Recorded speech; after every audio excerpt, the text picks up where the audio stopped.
आगामी रविवार यानी 31 अक्टूबर के दिन भारत और न्यूजीलैंड के बीच होने वाला है जोरदार मुकाबला। सुपर 12 का ये मुकाबला काफी ही संघर्षपूर्ण होने वाला है, क्योंकि भारत और न्यूजीलैंड दोनों ही अपना पहला मुकाबला हार चुके हैं पाकिस्तान के खिलाफ। पाकिस्तान काफी अच्छे फॉर्म में है और पाकिस्तान अभी ग्रुप बी में पहले पोजीशन पे चल रहा है। इसके बाद अफगानिस्तान का नंबर आता है, जो कि शानदार नेट रन रेट यानी +6 के साथ वो सेकंड पोजीशन पे है। भारत और न्यूजीलैंड के नजरिए से ये काफी रोचक मुकाबला होगा, क्योंकि अगर दोनों में से कोई भी ये मुकाबला हार जाता है तो उसके लिए सेमीफाइनल का राह बहुत ही कठिन होगा। नमस्कार, मैं हूं शुभम किशोर और आप जुड़ चुके हैं लगातार के साथ। और हमारे साथ इस खास प्रोग्राम में हमारे 3 गेस्ट भी जुड़ चुके हैं। सबसे पहले हम स्वागत करेंगे संजय मिश्रा जी का, जो कि सीनियर जर्नलिस्ट और सीनियर स्पोर्ट्स पर्सन भी रह चुके हैं। दीपक कंबल सर, जो कि लगातार के एडिटर इन चीफ हैं, और तपन गोराई सर का, जो कि सीनियर स्पोर्ट्स जर्नलिस्ट भी रह चुके हैं और लगातार के साथ जुड़े हुए हैं। तो सबसे पहले सभी का स्वागत करता हूं और इस प्रोग्राम को मैं आगे बढ़ाता हूं। नमस्कार सर। सबसे पहले हमारा क्वेश्चन रहेगा, भारत और पाकिस्तान के बीच हुआ मुकाबला जो कि भारत हार गया, उसमें दोषी तो नहीं बोल सकते, लेकिन जिम्मेवारी कप्तान को लेनी चाहिए, मेंटोर को लेनी चाहिए या फिर कोच को लेनी चाहिए? इसका जिम्मेवारी कौन ले रहा है? देखिए, क्रिकेट में जो बीत गया जी, उससे सिर्फ आप सबक ले सकते हैं और टीम ही जिम्मेवार होती है। कोच आपको कितनी भी कोचिंग दे दे, मेंटोर आपको जो कुछ भी पढ़ा दे, लेकिन अल्टीमेटली जब आप फील्ड में होते हैं तो खेलना आपको पड़ता है।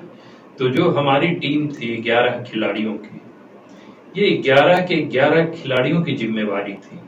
और आपने देखा होगा कि पाकिस्तान को खोने के लिए कुछ नहीं था, और खोने की जहां तक बात थी वो सारा कुछ भारत के हिस्से में था, क्योंकि पाकिस्तान पहले भी मैचेस हार चुका था भारत से।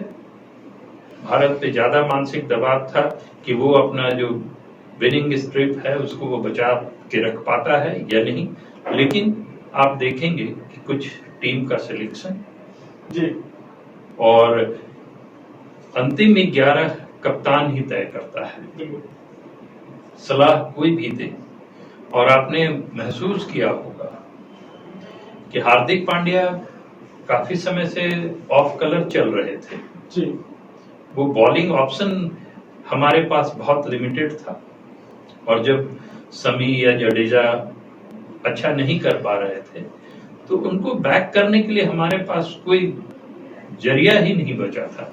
हमारी मजबूरी थी कि अगर आप अच्छा नहीं कर पा रहे हैं फिर भी हमें उन्हीं को लगाना है, और उसका रिजल्ट यही हुआ कि भारत एक भी विकेट नहीं निकाल सका। और वैसे आप कह सकते हैं कि वो जो दिन था पाकिस्तान का दिन था, इसलिए उसने मैच जीत लिया। विनिंग स्ट्रीक की बात हो रही है संजय सर, तो विनिंग स्ट्रीक अभी न्यूजीलैंड का भारत पे पलड़ा भारी है वर्ल्ड कप में।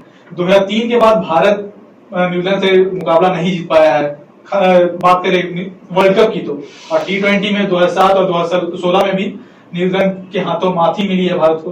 तो क्या ये विनिंग स्ट्रीक टूट पाएगी न्यूजीलैंड की?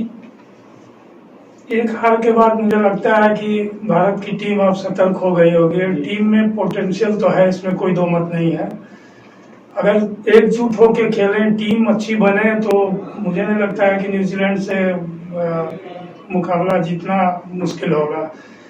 लेकिन यहाँ कुछ चीजें हैं जो कि वर्ल्ड कप को पहले ही मैच में सबक दे दिया है भारत को, कि टीम में फिटनेस, जो फिट नहीं थे खिलाड़ी पांड्या, उनको लिया गया। नए खिलाड़ी जो थे पाकिस्तान जैसे टीम के खिलाफ, उनको रखा गया, एक्सपीरियंस को बाहर रखा गया, जिससे नुकसान हुआ। लेकिन मुझे लगता है कि न्यूजीलैंड में इन सारी चीजों को ध्यान में रखते हुए अभी टीम अच्छी बनेगी, और एक बार चूंकि इनको झटका लगा है तो अब मुझे लगता है कि अच्छे खेल का प्रदर्शन करके जीतेंगे। तपन सर, न्यूजीलैंड और भारत का मुकाबला आप किस तरह से देखते हैं? देखिए, दोनों के बीच जो मुकाबला है वो काफ़ी संघर्षपूर्ण है और दोनों के लिए इम्पोर्टेंट है। हम पूरे टूर्नामेंट को अगर देख रहे हैं, इधर में बी ग्रुप को अगर देखते हैं, तो हम देखते हैं कि अगर भारत ये मैच हारेगा तो सेमीफाइनल की राह मुश्किल होगी। न्यूजीलैंड के लिए भी वही बात है। पर यहाँ पर न्यूजीलैंड और भारत के साथ थोड़ा अंतर यही है कि भारत एक बार चैंपियन बन रह चुका है, और न्यूजीलैंड अभी, क्योंकि भारत से भी कई मुकाबले जीता है पर 2020 को चैंपियन नहीं बना है। पर एक बात ये साफ है कि कल आप जो पाकिस्तान और भारत के बीच जो मैच देखे होंगे उसमें दो चीज़ें थी। एक थी कि इंडिया की टीम आशानुरूप खेल नहीं पाई और पाकिस्तान की टीम अप्रत्याशित खेल का प्रदर्शन किया। चूँकि हम ये जानते हैं कि भी पाकिस्तान की टीम जो प्रयोगात्मक दौर से गुजर रही है और इसमें उसके जो नए खिलाड़ी सब हैं उन लोगों ने बड़ी जिम्मेदारी के साथ खेल का प्रदर्शन किया। इसलिए अब आप न्यूजीलैंड और पाकिस्तान के मैच को भी देखेंगे तो न्यूजीलैंड अपने क्षेत्ररक्षण की बदौलत उस मैच को संघर्षपूर्ण बना दिया। हालांकि उसका स्कोर भारत से कम ही था, बावजूद 10 ओवर के बाद 10 ओवर तक लगा कि हाँ दोनों के बीच बराबरी का संघर्ष चल रहा है। पर उसी समय में पाकिस्तान के खिलाड़ियों ने चौके और छक्के लगाकर अपना एज ले लिया, मैंने मैच पर अपनी बढ़त हासिल कर ली और यही वजह है कि मैच टर्न कर गया। तो भारत को भी हम लोग सिर्फ बॉलिंग और बैटिंग की बात न करें बल्कि क्षेत्ररक्षण की बात भी करें। आपको याद होगा उसी मैच में एक कैच भी पकड़ा गया था जो बहुत ही शानदार कैच लिया था, है ना। तो आप कहते हैं कि you miss the catch miss the match, तो आप क्षेत्ररक्षण अच्छा करेंगे, कैच पकड़ेंगे तो निश्चित रूप से आप आगे बढ़ेंगे। मैच के दौरान टॉस की बात बहुत ही महत्वपूर्ण हो जाती है। जो भी देखा गया मैच, जो भी टॉस जीत रहा है फील्डिंग ले रहा है क्योंकि वहां ड्यू बढ़ रहा है। तो दीपक सर, टॉस कितना इम्पोर्टेंट है ये खास करके वर्ल्ड कप के दौरान? बेहद इम्पोर्टेंट है, बेहद इम्पोर्टेंट है। 8 मुकाबले में 7 उसने जीता है, चेस करने वाला। जिसने सेकेंड इनिंग्स में बैटिंग की है। ड्यू फैक्टर जब आ जाता है तो आप देखेंगे कि जब पहली इनिंग्स होती है तो बॉल जब नई है 4-5 ओवर तक तो ठीक बैट पे कनेक्ट हो पा रही है, लेकिन धीरे धीरे बॉलर भी अपनी स्ट्रेटेजी बदल देता है। वो स्लोअर वन ज्यादा फेंकने लगता है, बॉल बैट पे आना मुश्किल हो जाता है। और ठीक इसके रिवर्स, जब ड्यू मैदान पे आ जाती है तो बॉल स्कीड करता है, बैट पे आराम से आता है और बॉलर की एक गलती चौके छक्के में बॉल को बदल देती है। ये और इसलिए टॉस बेहद इंपॉर्टेंट है। लेकिन आप मार्क करेंगे कि कोहली के साथ एक टॉस जुड़ी हुई है, वो टॉस जल्दी जीत नहीं पाते। ये अगर भारत ने टॉस जीता और ये रहा है हमेशा से कि इंडिया बड़ा से बड़ा टोटल चेज कर लेता है और फिर सेकेंड इनिंग्स में बैटिंग की बारी आती है, तो हमको लगता है कि भारत कहीं आसानी से मैच जीत पाएगा। तपन सर, कुछ बोलना चाह रहे थे आप? ये कहना चाह रहे थे कि जैसे कि दीपक सर ने कहा कि टॉस इम्पोर्टेंट है, नो डाउट बहुत इम्पोर्टेंट है। पर टॉस में कभी कभी ये हम देख रहे हैं उसी मैदान पे ये मैच होगा जिसमें चेन्नई की टीम ने आईपीएल मैच जी दुबई इंटरनेशनल मैच में स्टेडियम में, उसमें कम से कम 180, 185 या 190 के करीब में अगर आप रन बनाते हैं पहले खेलते हुए तो आप फाइटिंग पे रहेंगे, क्योंकि वहाँ स्थिति जो मुकाबला हम देख रहे हैं 10 ओवर्स तक दोनों बराबर चलते हैं और 10 ओवर्स के बाद ही वो डिसाइड होना शुरू होता है। हालांकि ये भी एक रणनीति है कि विकेट बचाकर खेलना है और बाद के ओवरों में रन बनाने हैं। पर मुझे लगता है कि अगर कोई पहले बल्लेबाजी कर रहा हो तो उसको 190 के करीब तक अगर वो रन बनाएंगी टीम तो सेफ पोजीशन कड़ा होगा या फिर सेफ पोजीशन करेंगे। तपन जी, मैं एक चीज आपको और इसमें जोड़ना चाह रहा हूँ कि आप इंडिया का खेल देखेंगे, अगर आप मार्क करेंगे कि भारत पिछड़ता कहाँ पे है। 10वें से लेकर 15वें ओवर के बीच में बिल्कुल इसके खिलाड़ी कोई भी खेल रहे हों वो उस तेजी से स्कोर नहीं कर पाते हैं। तो ये एक बहुत बड़ी कमजोरी है इंडियन टीम के साथ कि बीच के 5 ओवर्स में जो रन रेट चाहिए वो रन रेट हम निकाल नहीं पाते। इसलिए जब 190, 95 या 200 के आसपास का कोई स्कोर इनके सामने हो जाता है तो वो बीच में टीम जो है ना वो डिप डाउन हो जाती है और ये बड़ा फैक्टर काम करने लग जाता है। आखिरी के प्लेयर्स पे आके बहुत ज्यादा दबाव बन जाता है। रोहित शर्मा बहुत बड़े खिलाड़ी हैं संजय सर, और लास्ट टाइम हमने बात भी की थी कि जब वो चलते हैं तो पूरा टीम अच्छा परफॉर्म करता है, जब वो जल्दी आउट हो जाते हैं तो पूरा टीम भी हार जाता है। और ऐसा ही शायद मैच पाकिस्तान के खिलाफ वाले मैच में हुआ, जो पहले बॉल पे आउट हो गए तो सारा टीम बिखर गया। तो उस पर क्या कहना चाहिए, क्या प्रेशर बाकी बल्लेबाजों पर पड़ा या फिर? रोहित शर्मा के बारे में हम लोग उस दिन जिक्र किए थे, उसमें बात यही हुई थी कि अगर रोहित शर्मा शुरू में चले गए तो टीम पे भारी पड़ती है। लेकिन इधर इस मैच के लिए अब मुझे लगता है कि तैयारी बेहतर हुई होगी और इस बार वो गलती नहीं करना चाहेंगे जो पिछली बार हुई है। इस बार टीम में मुझे लगता है कि ऑलराउंडर के रूप में अश्विन को जरूर लाएंगे क्योंकि बैटिंग उनका अच्छा है। इंजर्ड खिलाड़ी पांड्या की जगह में मुझे लगता है कि बैटिंग के लिए कोई बैट्समैन को अगर चांस दिया जाए तो ज्यादा बेहतर रहेगा। टीम इस बार बैटिंग के हिसाब से खेलेगी और 190 रन का टारगेट रखने का कोशिश करेगी अगर टॉस जीती तो।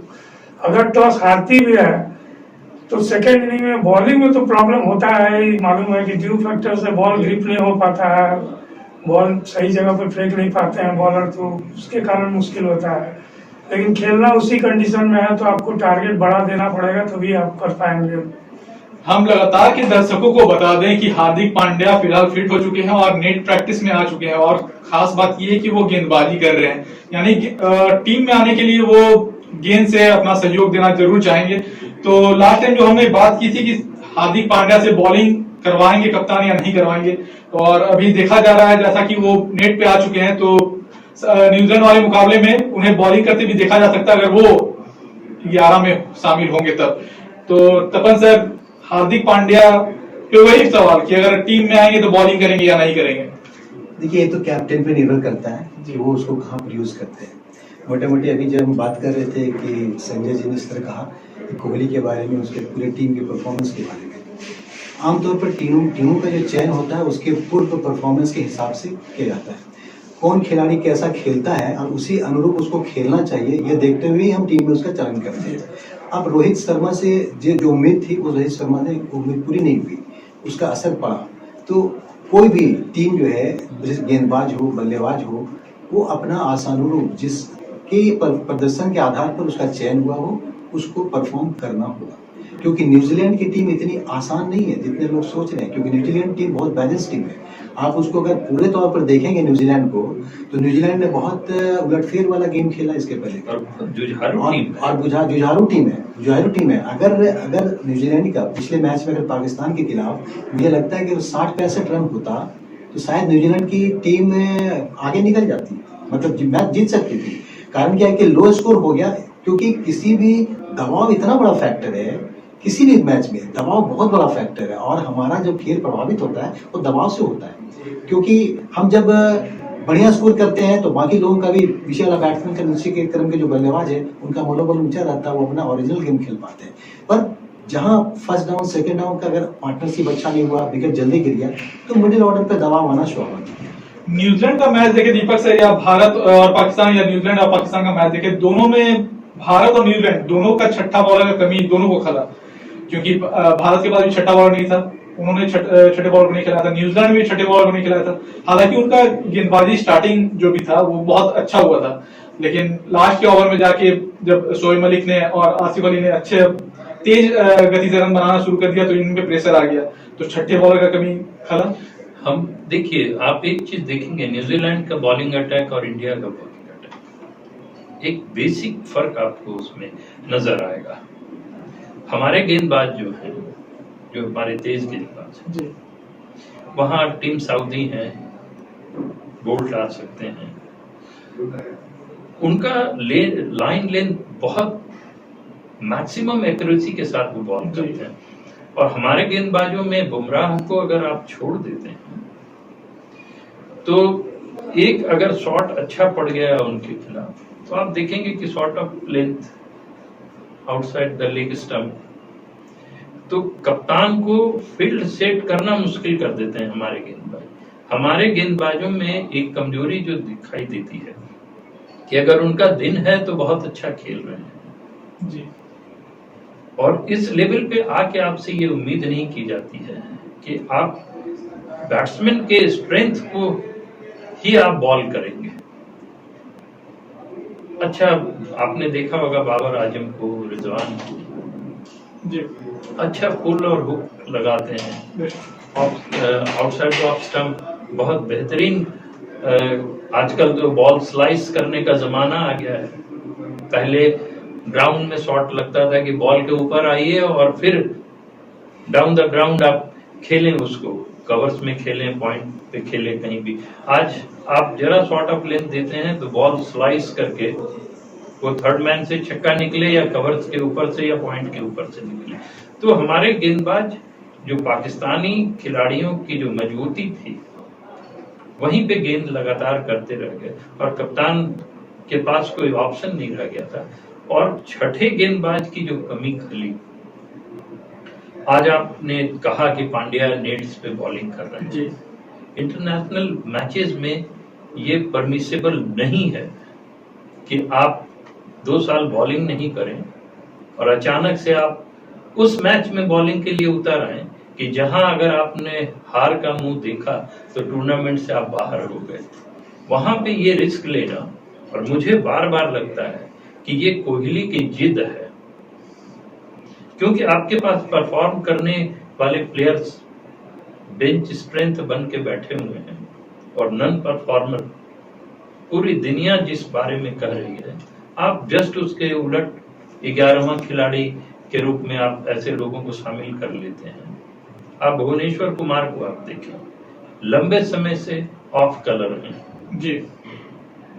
उनके, वो कभी भी तेज गति के गेंदबाज नहीं रहे, मीडियम पेसर, उनका मीडियम पेसर है और उनका कंट्रोल उनके स्विंग को लेकर के है।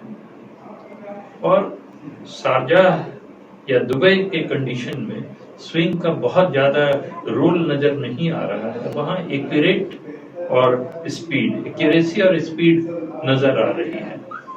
तो वैसे में आप भुवनेश्वर कुमार की जगह और पांड्या की जगह आप चेंज करके देख सकते हैं जी। अगर आप चेंज करते हैं तो मुझे लगता है कि टीम और बैलेंस्ड होगी और आपका भी विश्वास बढ़ेगा। कागज पे तो भारत की टीम काफी मजबूत दिखाई दे रही है, लेकिन ये जो मैच होता है उसमें खस्ता पड़ जा रही है। तो न्यूजीलैंड के खिलाफ जो मैच होने वाला है उसमें भारत का टीम क्या रहना चाहिए? देखिए, मुझे लगता है इस बार 2-3 बदलाव जरूर करेंगे कप्तान, क्योंकि बल्लेबाजी रोहित शर्मा पे सीधा कंसंट्रेट करता है, उनके परफॉर्मेंस पे ही सारे कुछ लोग खेलते हैं। इस बार बैटिंग स्ट्रेंथ थोड़ा मजबूत करके टीम उतरेगी। तो इस बार राहुल के साथ ओपन करने के लिए मुझे तो ईशान किशन को भेजना उचित लगता है, लेकिन रोहित शर्मा ही करेंगे। ईशान किशन टीम में रहेंगे, वन डाउन विराट कोहली आएंगे। यादव की जगह मुझे लगता है कि अय्यर को लाना चाहिए, इसलिए कि जो लास्ट न्यूजीलैंड के साथ सीरीज हुआ है T20 का 2020 के शुरुआत में, उसमें 5-0 से इंडिया जीती थी और उसमें लगातार परफॉर्म किए हैं श्रेयस अय्यर, तो उनको लाना उचित रहेगा बैटिंग स्ट्रेंथ को मजबूत करने के लिए।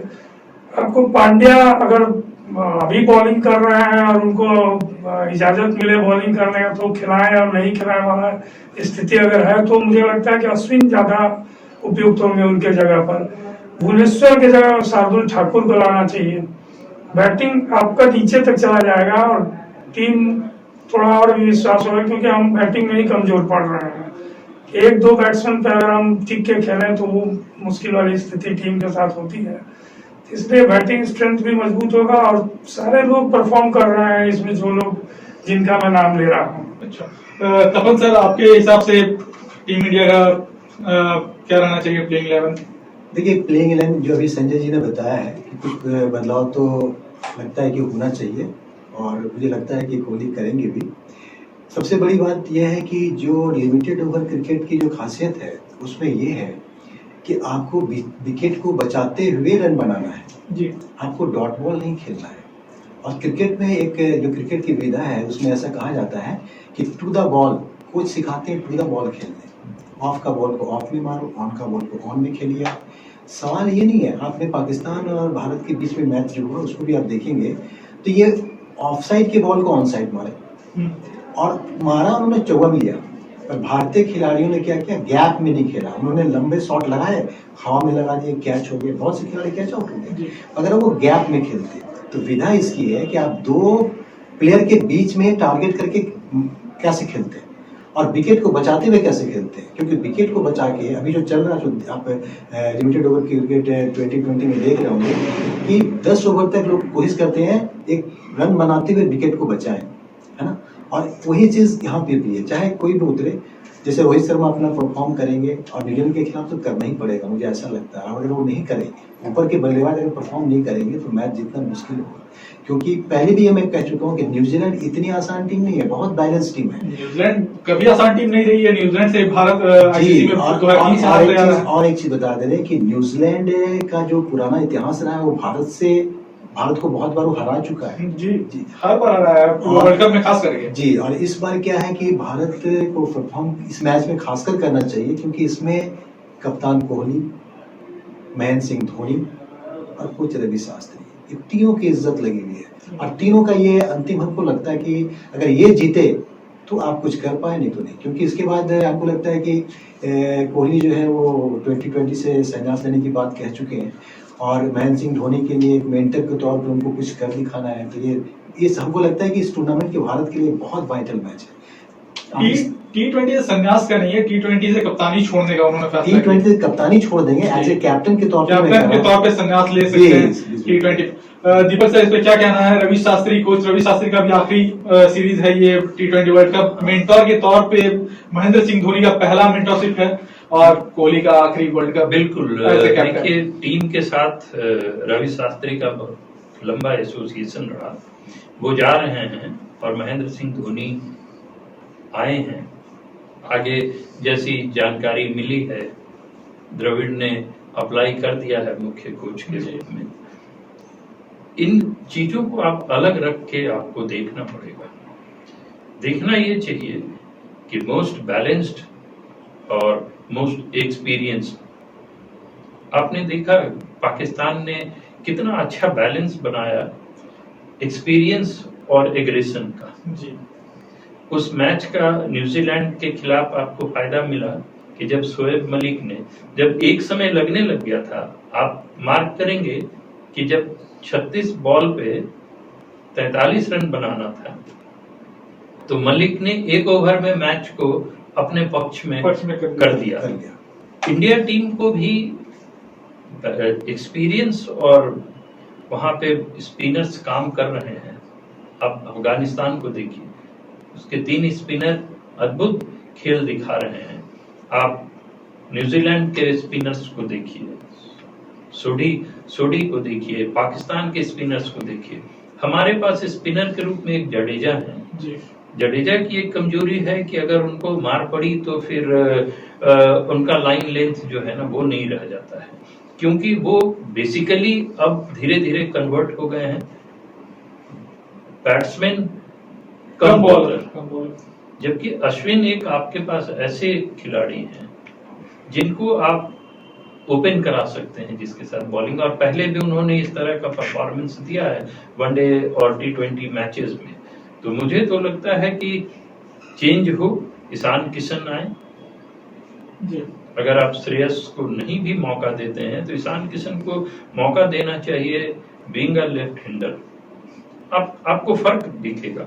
और न्यूजीलैंड में आपको ध्यान होगा कि लॉकी फर्गुसन जो है इंजर्ड हो चुके हैं, वो इंजर्ड हो गए हैं। वो एक बड़ा खतरा थे भारत के लिए।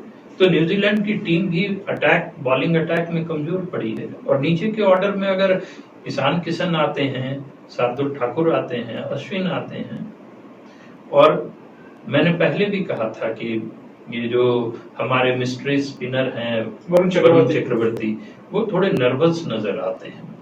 बहुत अच्छे बॉलर हैं, उनके तर्कस में ढेर सारे तीर हैं, लेकिन उस लेवल पे अचानक से उनको उतार देना, उनके साथ भी शायद नाइंसाफी हो रही है। तो वहां भी मुझे लगता है कि उनका रिप्लेसमेंट भारत को देखना चाहिए। शायद फर्स्ट क्लास नहीं खेलने का ये इनएक्सपीरियंस है जो बड़े मुकाबले में दिख रहा है। न्यूजीलैंड का टीम को आप किस तरह से देखते हैं? न्यूजीलैंड का क्या टीम होना चाहिए? न्यूजीलैंड की टीम में एक सबसे बड़ा खतरा है उसकी फील्डिंग जी भारतीय टीम के लिए, क्योंकि उनके तरफ अगर आप हवा में गेंद खेल रहे हैं तो वो आपको बाहर जाने का रास्ता दिखा देंगे। न्यूजीलैंड में एक्सपीरियंस्ड और नए खिलाड़ी को मिलाकर टीम काफी बैलेंस बनी है। और वो पुराने ही जो लास्ट मैच लोग खेले हैं पाकिस्तान के खिलाफ, मुझे लगता है कि वही टीम से खेलेंगे जिसमें गप्टिल है, मिचेल ओपन करेंगे, वन डाउन में विलियमसन, कॉनवे, फिलिप्स, निशन। इसमें लेफ्ट हैंडर बैट्समैन भी 2-3 है, कॉनवे है, निशन है और नीचे सेंटनर है। जी सेंटनर अच्छा बैटिंग बॉलिंग में दोनों में है। विकेट कीपर उनका सेफर्ड भी है, काफी अच्छा फॉर्म में है। बाकी बॉलर में साउदी और बोल्ट काफी एक्सपीरियंस्ड हैं और स्पिनर इस जोड़ी तो इस जोड़ी को जरूर रखेंगे, उनको मिलेगा मौका। वो किसी भी कंडीशन में वो अपना जलवा जरूर दिखाते हैं, लेकिन इंडिया टीम को सतर्क रहना होगा, हवा में बॉल कम खेले और न्यूजीलैंड की फील्डिंग से थोड़ा सा ज्यादा खतरा है। भारत और न्यूजीलैंड के बीच ये मुकाबला जो होने वाला है ये नॉकआउट की तरह होने वाला है। अगर जो भी हारा उसके लिए सेमीफाइनल का जो राह है वो काफी कठिन होने वाला है। तो हम लोग चाह रहे हैं कि भारत जीते, लेकिन हमारे गेस्ट क्या चाहते हैं वो भी देखते हैं। क्या सोच रहे हैं सर, कौन जीतना चाहिए? भारत को ही जीतना चाहिए, भारत को जीतना चाहिए। और ऐसा नहीं है, भारतीय टीम भी बहुत मजबूत है और पिछले मैच में भी अगर वो कुछ कमियों को दूर कर लेती, अकॉर्डिंग परफॉर्म करती तो जीतती। तो इस बार वो परफॉर्म करना होगा। जैसे मैंने पहले ही कहा कि हर खिलाड़ी को जिसके लिए उसका चयन हुआ है वो परफॉर्मेंस उसको दिखाना पड़ेगा, और खासकर न्यूजीलैंड के खिलाफ तो बहुत खास तौर पर। दीपक सर, क्या विनिंग स्ट्रीक टूटेगा न्यूजीलैंड का? नहीं, टूटना कोई असंभव बात नहीं है। सही बात है। आप देखें कि पाकिस्तान लगातार हमसे हार रहा था, जीत गया। न्यूजीलैंड से हम हार रहे हैं, जीत जाएंगे। लेकिन वहां एक फैक्टर बहुत काम करेगा, वो है विलियमसन। विलियमसन एक ऐसे प्लेयर हैं न्यूजीलैंड के जो बहुत एग्रेसिव ढंग से खेल सकते हैं, बहुत तरीके से खेल सकते हैं, गैप में बॉल। अगर उनका विकेट भारत सस्ते में निकाल लिया तो फिर न्यूजीलैंड वो प्रेशर नहीं झेल पाएगी जो भारत उस पर क्रिएट करेगा। जो अग्रेशन की बात है तो अग्रेशन सर मार्टिन गप्टिल को भूल नहीं सकते हैं। मार्टिन गप्टिल बहुत बड़े प्लेयर हैं और अग्रेशन के मामले में बहुत बड़ा नाम है वो। नहीं, लेकिन जो खेल विलियमसन का जो कैलकुलेशन है, वो जिस तरह से मैच का रूट बदल देते हैं सिंगल हैंडेड, वो क्वालिटी गप्टिल में नहीं है। गप्टिल बड़े शॉट लगा सकते हैं और बड़े शॉट लगाने में आप देखेंगे कि भारत के खिलाफ इक्का दुक्का ही वो चलेंगे। पहले 6 और मिचेल और गप्टिल ही रहने वाले हैं। जो आपका पावर प्ले का जो गेम रहता है वो बहुत अच्छी तरीके से खेलते हैं मार्टिन गप्टिल। और उसमें आप देखेंगे स्पिनर उनको फंसा लेगा। चलिए, होप सो वही हम लोग सोचते हैं। सर, कितना क्या रेशियो रहेगा इस बार? इस बार 50-50 है।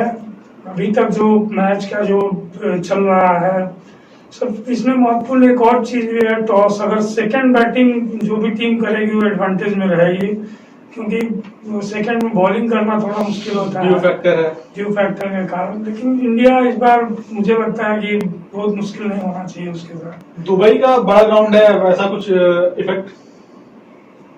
उससे बहुत अंतर नहीं पड़ेगा, क्योंकि शॉट लगाते हैं, काफी लंबा शॉट लगाते हैं जो भी खिलाड़ी हैं इंडिया के। तो कभी ऐसा नहीं होता है कि बाउंड्री के बगल में ही इनका शॉट गिर रहा है, वो बात नहीं है। लेकिन वही है कि सतर्क होकर इस बार खेलना होगा। पहला 6 ओवर जो है वो काफी महत्वपूर्ण होगा दोनों टीम के लिए। तपन सर, इंडिया मॉक टेस्ट में अच्छा कर जाती है, यानी जब मॉक एग्जाम चलता है अच्छा चलता है, और जब फाइनल एग्जाम की बारी आती है तो टीम इंडिया उतना अच्छा परफॉर्म नहीं कर पाती है। असल में जैसे मैंने आपको कहा ना कि उन लोगों को पता है कि मॉक टेस्ट है, प्रेशर पे नहीं रहते हैं। अभी आपको ये बात बता रहा हूँ कि एक बात ये आई है कि प्लेयर बहुत कम प्रैक्टिस करते हैं। प्रैक्टिस जो है ना वो होना चाहिए। अभी इस पे बात हो रही थी कि आईपीएल आने के बाद लोगों के पास एक सेकंड ऑप्शन आ गया, उसके बाद ये लोग जो है इस क्रिकेट पे थोड़ा कम ध्यान देते हैं। ये ध्यान देने की जरूरत है। और जैसे अभी संजय बता रहे थे कि लंबा शॉट खेलने के, अगर पिछले मैच को देखा जाए तो हवा में जितनी ऊंचाई तक गेंद गई थी ना वो छक्का हो चुका था, पर वो बाउंड्री लाइन के मैदान के अंदर ही ऊंचाई थी, उसको दिशा नहीं दे पाएगा, उसको दूसरे से दिशा थे। लंबाई कम और ऊंचाई ज्यादा, लंबाई कम ऊंचाई ज्यादा है ना। तो हिट करने की कैपेसिटी इंडियन प्लेयर में भी है, बस उसको दिशा देना है सही जगह पे। दीपक सर, बुमराह पे प्रेशर बहुत ज्यादा होने वाला है, क्योंकि लास्ट मैच में भारत ने एक भी विकेट नहीं निकाला और बुमराह उनके प्रमुख गेंदबाज हैं। हाँ, वर्ल्ड लेवल पे वो दी बेस्ट हैं आज के डेट में, और लिमिटेड ओवर में तो उनका जवाब नहीं है। लेकिन होता क्या है ना, क्रिकेट कॉम्बिनेशन का खेल है। आप अच्छा कर रहे हैं और आपका साथी गेंदबाज उस पकड़ को ढीली कर देता है, तो अगला ओवर देखेंगे कि आप कुछ ज्यादा ही एक्सपेरिमेंट कर लेते हैं और उसमें मार खा जाते हैं। तो हमको लगता है कि बुमराह पे प्रेशर है और इस प्रेशर को ईज आउट करने के लिए और उनका बेस्ट निकालने की जिम्मेवारी कप्तान के है कि उनके साथ किसको कंबाइन करके वो अटैक की शुरुआत कराते हैं। बोल्ट और बुमराह दोनों मुंबई इंडियंस में एक साथ थे, तो इसका क्या कुछ फायदा मिलेगा बुमराह को? बुमराह को उससे अंतर नहीं पड़ेगा, लेकिन जो लोग मुंबई इंडियंस के बैट्समैन हैं वो कम से कम प्रैक्टिस जरूर किए होंगे उनको, तो उनको फायदा मिल सकता है उससे। बहुत बड़ी बात है कि कप्तान कोहली जो कि आईपीएल के दौरान उतने अच्छे फॉर्म में नहीं थे, उन्होंने पाकिस्तान के खिलाफ अच्छी शुरुआत की है, तो ये भारत की नजरिए से बहुत अच्छी बात होगी। उन्होंने 57 की पारी खेली थी, तो न्यूजीलैंड के मैच में कोहली का वो परफॉर्मेंस आ पाएगा फिर से? बिल्कुल, कोहली अभी फॉर्म में है और फॉर्म एक ऐसा चीज होता है किसी हर खिलाड़ी के जीवन में आता है, और लाख कोशिश करने के बावजूद जो क्रिकेट खेले हैं वो समझते हैं कि वो गलतियां कर बैठते हैं और बाद में उसका अफसोस होता है उनको। पिछली बार जो ये आउट हुए रोहित शर्मा जो आउट हुए, जिस बॉल को उनको आगे बढ़ के खेलना था उन्होंने थोड़ी सी ढिलाई कर दी और वो गेंद भी तेज थी, गेंद तेज थी। मैंने क्रिकेट के इथिक्स के खिलाफ उन्होंने उस बॉल को खेलने की कोशिश की। तो यही वो चीज जो सिखाते हैं कि आपका पैर आगे आना चाहिए। लेकिन आप एक चीज देखेंगे कि रोहित शर्मा स्लो स्टार्टर है जी, उनका पैर 2-4 ओवर के बाद सही ढंग से पड़ने लगता है, उतना तो उनको अपने को बचा के रखना पड़ेगा। तो उसी यही फॉर्म है, उसी से आपका दिमाग आता है फॉर्म है। तो अभी रोहित शर्मा अच्छे फॉर्म में चल रहे हैं, मैंने अकॉर्डिंग टू क्रिकेट ठीक चल रहे हैं, और मुझे उम्मीद है कि न्यूजीलैंड के खिलाफ वो अच्छा खेलेंगे, वो भी अच्छा खेलेंगे। और ऐसा होता है जैसे हम लोग बोलते हैं ना, प्रोबेबिलिटी किसी चीज की हमेशा हेड नहीं आता है, टेल होता है। ये क्रिकेट में खासकर क्रिकेटर से इसको बहुत इस्तेमाल करते हैं। तो कोई चीज हार नहीं होता, हार जीत होता है। तो ये भी एक ये है कि जिन लोगों का फॉर्म अच्छा नहीं रहा वो निश्चित रूप में अपने को सुधार करके नए सिरे से न्यूजीलैंड के खिलाफ पूरी ताकत झोंकेंगे। जी बिल्कुल, पाकिस्तान से मिली हार से भारत सबक लेना चाहेगा और न्यूजीलैंड के खिलाफ बड़ी जीत के साथ वो टूर्नामेंट में आगे बढ़ेगा। हम अपने गेस्ट का शुक्रिया अदा करते हैं हमारे साथ खास प्रोग्राम में जुड़ने के लिए, और हम दुआ करते हैं कि भारत का अगला मैच जो 31 अक्टूबर को होने वाला वो जीते। और आप देखते रहिए लाइव लगातार, जुड़े रहिए लाइव लगातार के साथ। सब्सक्राइब करें हमें यूट्यूब पे, फेसबुक पे लगातार मीडिया को सब्सक्राइब करें और देखते रहिए लाइव लगातार। नमस्कार। न्यूज अपडेट के लिए आप हमारे चैनल को सब्सक्राइब करें। आप हमें फेसबुक और इंस्टाग्राम पर भी फॉलो कर सकते हैं। बने रहे लगातार.in के साथ।